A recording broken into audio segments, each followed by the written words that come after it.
हमारे पास टीवी नहीं है, हम लोग सोशल मीडिया प्लेटफॉर्म पर काम करते हैं जिसकी अपनी कुछ सीमाएं हैं। नहीं तो इन पीड़ितों की मैं आपको चीख पुकार सुनाता। ये वो परिवार हैं जिनके बच्चे अब नहीं रहे। सोचिए, यूपी के झांसी में एक हॉस्पिटल में, झांसी मेडिकल कॉलेज में बच्चों के वार्ड में आग लग जाती है और कहा जा रहा है कि 10 बच्चे उनकी ज़िंदगी ख़त्म हो गई। वो मासूम थे, वो बच्चे थे। क्या ये किसी भगवान की वजह से हुआ है? किसी प्रकृति का प्रकोप है? सोचिए कि जब आप जानेंगे इसका कारण, जो मतलब क्या कहा जाए, ये पूरी तरह से ये मानवीय भूल नहीं है, ये किसी तरह, ये बिल्कुल सरकार के सिस्टम का पूरी तरह से जो है वो नाजायज़ फ़ायदा उठाया जा रहा है। ये गलती है, ये अपराध है। 2023 से ही फायर एक्सटिंग्विशर जो था वो एक्सपायर हो चुका था। बहुत बुरा लगता है ना आप लोगों को। सोचिए, जो सरकार, मैं किसी एक सरकार की बात नहीं कर रहा हूँ, इस देश में 41 अरब का कुंभ कराया जाता है। इस देश में तमाम धार्मिक मुद्दों पर खर्च करती है सरकार। पहले तीज त्यौहार निजी काम था, अब सरकार का खर्च है, खासकर यूपी में तो सोचिए, कल ही देव दीपावली हुई है, अयोध्या में दीपावली हुई है। तो सरकार के पास धार्मिक आयोजन के लिए पैसे हैं, लेकिन आपके बच्चों के लिए, अस्पताल के लिए पैसे नहीं हैं। इसीलिए किसी पत्रकार ने लिखा है कि यूपी में आप अगर पैदा होते हैं तो चारों तरफ मौत से घिरे हैं। या तो बच्चा है तो आप अस्पताल में मर जाएंगे, जैसे गोरखपुर हुआ था, याद है, फिर अब झांसी हुआ है। लेकिन आप कल्पना कीजिए, सोचिए कि ये बीजेपी की सरकार ना होती और सीएम योगी आदित्यनाथ जो जनरल कैटेगरी से हैं वो नहीं होते, जो बात बात पर एफआईआर करा देते हैं पत्रकारों पर। अगर आप वहाँ की खबर लिखिएगा तो आपको जेल में डाल दिया जाएगा।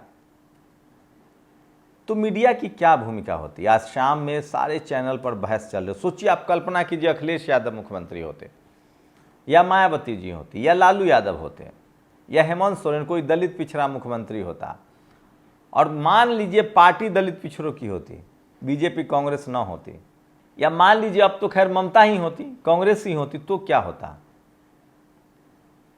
सोचिए, इस देश के पत्रकार किस तरह के जातिवादी हैं। वो पत्रकार नहीं हैं ये लोग बेसिकली जाति गुंडे हैं, क्रिमिनल्स हैं, जो सीएम की जाति देखते हैं, पार्टी देखते हैं। इनके लिए आपके बच्चों की कोई अहमियत नहीं है। आप सोचिए, किसी देश में और किसी दुनिया के देश में 10 मासूम बच्चों की जान चली जाती, वहाँ का मुख्यमंत्री चुनाव प्रचार नहीं कर रहा होता। आप मतलब क्या कहेंगे आपको? मतलब ये किस तरह के, कौन लोग हैं जो इस सरकार के समर्थक हैं? सवाल तो पूछा जाए, कौन होगा इसके लिए जिम्मेदार? क्या मुख्यमंत्री की कोई जिम्मेदारी नहीं है? वहाँ के डीएम की, व्यवस्था की, सरकार की कोई जिम्मेदारी नहीं है? दरअसल मैं बताता हूँ, इस देश के लोगों को पता है, सरकारी स्कूल, सरकारी अस्पताल, सरकारी बस, सरकारी ट्रेन, सरकारी स्कूल, कॉलेज, ये सब किसके लिए चाहिए? हमारे आपके जैसे इस देश के जो 10-90% लोग हैं, जो लाचार हैं, बेबस हैं, जो पहली बार स्कूल कॉलेज जा रहे हैं, जिन पर धर्म का नशा भी है, जिनका वोट लिया जा रहा है बटेंगे तो कटेंगे कह के, लेकिन उनके बच्चों के लिए कोई इंतज़ाम नहीं है। आप गलती से, आप दलित हैं, पिछड़े हैं, किसान हैं, आदिवासी हैं, अल्पसंख्यक हैं, पैदा हो गए, अगर बच गए, किसी तरह से घसीट के बड़े हो गए, बच गए, तो मजदूर बनेंगे। गलती से सरकारी स्कूल में पढ़ लिख लिए तो नौकरी के लिए संघर्ष है, वो भी नहीं मिलेगा। अगर वहाँ भी आप चले गए तो आपका जातिवाद के नाम पर इंटरव्यू में नंबर काट लिया जाएगा। अब तो मुसलमान है तो आपके साथ धर्म के नाम पर ही सब होगा। पूरी ज़िंदगी आपको घिसट के जीना है, और वो इसीलिए क्योंकि हम लोग इस तरह के गैर बराबरी के खिलाफ आवाज़ नहीं उठा रहे हैं। कोई भी सरकार होती, जब तक हेल्थ मिनिस्टर, उस राज्य के मुख्यमंत्री से, स्वास्थ्य मंत्री से, वहाँ के डीएम से और उस मेडिकल कॉलेज के सीएमओ से उसकी जिम्मेदारी तय होनी चाहिए। जब किसी क्या किसी मुख्यमंत्री आवास में आग लग जाती है क्या? क्या वहाँ व्यवस्था नहीं होता है क्या? क्या किसी डीएम के घर में आग लग जाती है क्या? क्या किसी सीएम और चीफ मेडिकल ऑफिसर के घर में आग लग जाएगी? मामूली सा 5 करोड़, 4 करोड़, 2 करोड़, 1 करोड़, 50 लाख का घर है तो आग नहीं लग जाती है। और मेडिकल कॉलेज में कैसे आग लग जाती है? कैसे ऑक्सीजन की कमी हो जाती है? ये कमी होती नहीं है। दरअसल इस व्यवस्था में जो लोग बैठे हुए हैं, चपरासी से लेकर चीफ जस्टिस तक, वो घोर जातिवादी मनुवादी लोग हैं, जिनको गरीबों से, दलित, पिछड़े, किसान, अल्पसंख्यक और गरीबों से कोई लेना देना नहीं है। आपका बच्चा मरे तो मरे, आपका बच्चा बेरोजगार हो तो हो। और इसलिए सब हो रहा है क्योंकि हम लोग वोट डालते समय धर्म के नाम पर वोट करते हैं। हमारे पास, और इसकी वजह क्या है? शिक्षा नहीं, आपको पढ़ने लिखने नहीं दिया गया है, आप जागरूक ही नहीं हैं। हमारी कोशिश है कि इस तरह की खबरें बताई, और जिनकी जिम्मेदारी थी, मैं इस देश के गरीब, लाचार, बेबस, अशिक्षित लोगों को जिम्मेदार नहीं मानता हूं। मैं जिम्मेदार मानता हूं इस देश के उन पढ़े लिखे पत्रकारों से, जिनकी जिम्मेदारी थी इस तरह की खबरों को दिखाना, लेकिन उनको सरकार से पैसा चाहिए, उनकी जाति की सरकार चल रही है, जाति का मुख्यमंत्री है, तो नहीं दिखेगी खबर। ये कोई दलित, पिछड़ा, किसान, आदिवासी, अल्पसंख्यक मुख्यमंत्री होता तो खबर चलती। मुख्यमंत्री के कपड़े उतार लिए जाते, डीएम हो, सीएम हो, हेल्थ मिनिस्टर हो, सबकी जवाबदेही तय होती। लेकिन सोचिए, इस देश में एससी, एसटी, ओबीसी, किसान, अल्पसंख्यक और गरीब समाज का पत्रकार ही नहीं है। आपके पास टीवी, अखबार ही नहीं है। कुछ हम जैसे लोग जो बोलने की कोशिश करते हैं, उनको इतना लचरे में, कानूनी पचरे में फंसा दिया जाता है कि आप थक हार जाते हैं। कोई लिखने पढ़ने वाला पत्रकार सरकार का एडवाइजर बन जाता है, क्या करेगा? क्योंकि समाज भी साथ खड़ा नहीं है। मैं फिर कह रहा हूं, जो समाज, जो नागरिक आवाज़ नहीं उठाता है, वो अपने कंधे पर लाश उठाता है। उठाते रहिए आप लोग लाश।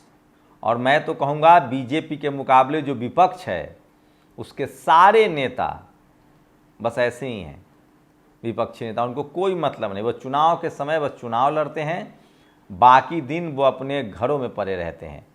अब सोशल मीडिया है तो ट्वीट कर देते हैं।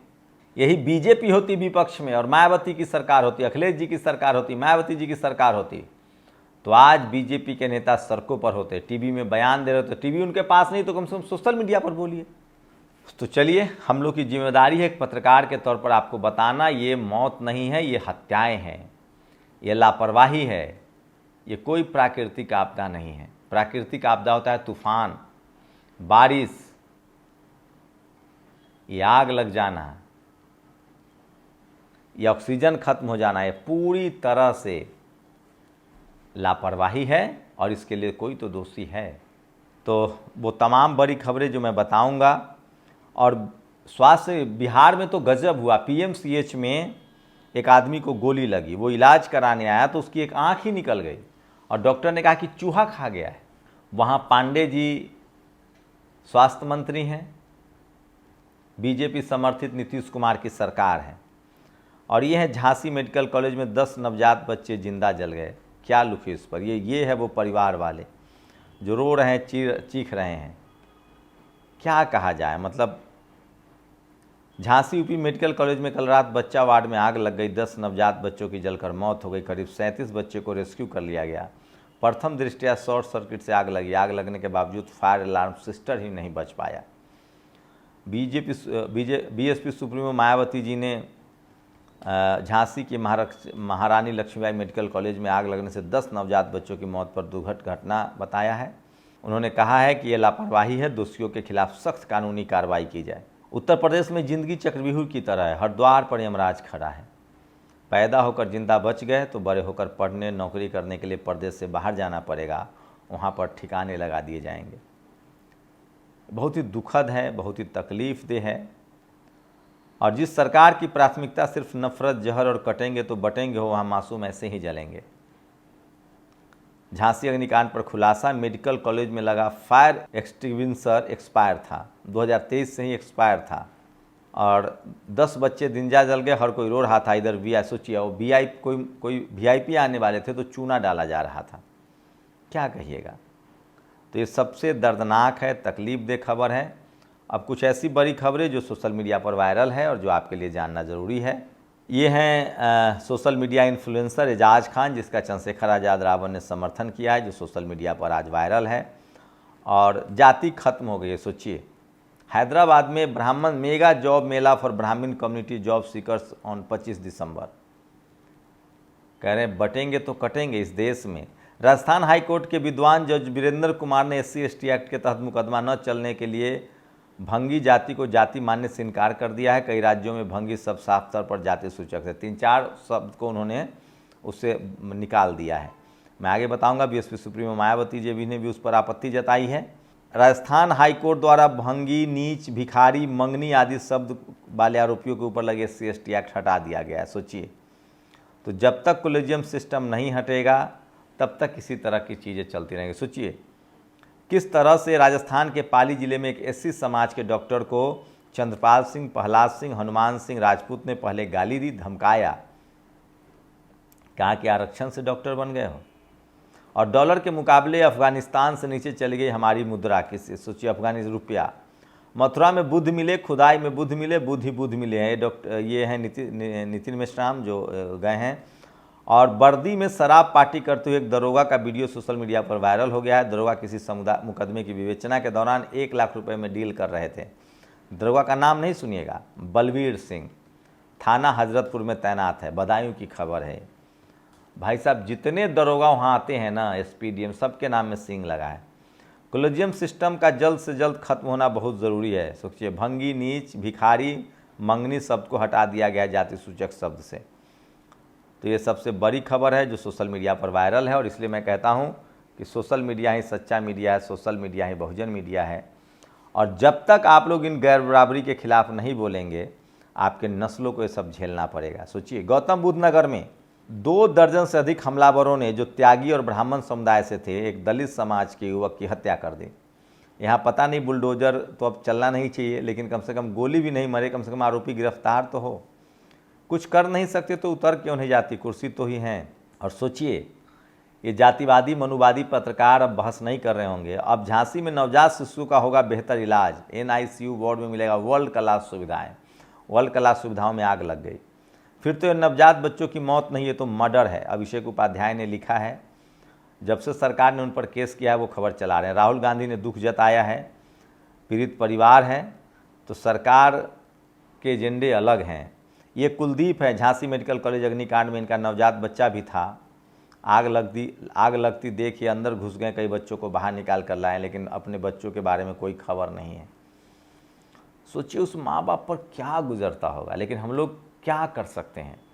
इस देश के 90% जो शोषित, वंचित, लाचार, गरीब लोग हैं ना, उनकी ये बात करने वाला कोई है ही नहीं। और इसके लिए सबसे पहले जिम्मेदार इस देश की मीडिया है। जहाँ एक जाति विशेष के लोग का कब्जा है, उनको कोई फर्क नहीं पड़ता। उसके बाद जुडिशरी है, वहाँ भी जाति विशेष के लोग का कब्जा है।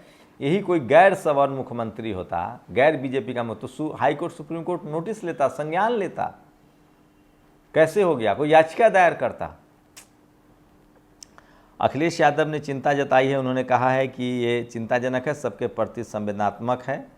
और झांसी में 10 बच्चे जिंदा जल गए। इस खबर को दबाने के लिए किसी मुस्लिम डॉक्टर को बलि का बकरा बनाया जाएगा या दंगा भड़काया जाएगा। नेहा सिंह राठौर। ममता त्रिपाठी लिखते हैं, यह रुदन कलेजा चीर दे रहा है। बच्चा स्कूल से थोड़ा लेट हो जाते हैं तो हम लोग परेशान हो जाते हैं, हमारा बच्चा नहीं मिल रहा। इन माँ बाप को कौन बताएगा कि अब तुम्हारा बच्चा कभी नहीं मिलेगा, क्योंकि वो वर्ल्ड क्लास सुविधाओं की भेंट चढ़ गया है। 10 अगस्त 2017 को गोरखपुर मेडिकल कॉलेज में ऑक्सीजन की कमी से 60 बच्चों की मौत हो गई थी। कल रात 15 नवंबर 2024 को झांसी में 10 बच्चे जलकर मर गए। कड़े निर्देश धरे के धरे रह गए। इन 7 वर्ष में 3 माह 5 दिन कुछ भी नहीं बदला। ममता त्रिपाठी पर भी केस दर्ज हुआ है। अभिषेक उपाध्याय पर भी केस दर्ज हुआ है।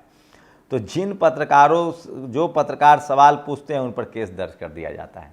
अभी इस देश के जनता का, मैं तो इस देश के कम से कम 90% आबादी से कह रहा हूँ कि जब तक मीडिया जुडिशरी में रिजर्वेशन नहीं होगा तब तक इस देश के हालात नहीं बदलेंगे। न मीडिया दिखाएगा, न हाई कोर्ट सुप्रीम कोर्ट उस पर संज्ञान लेगा। सोचिएगा ज़रूर। शुक्रिया।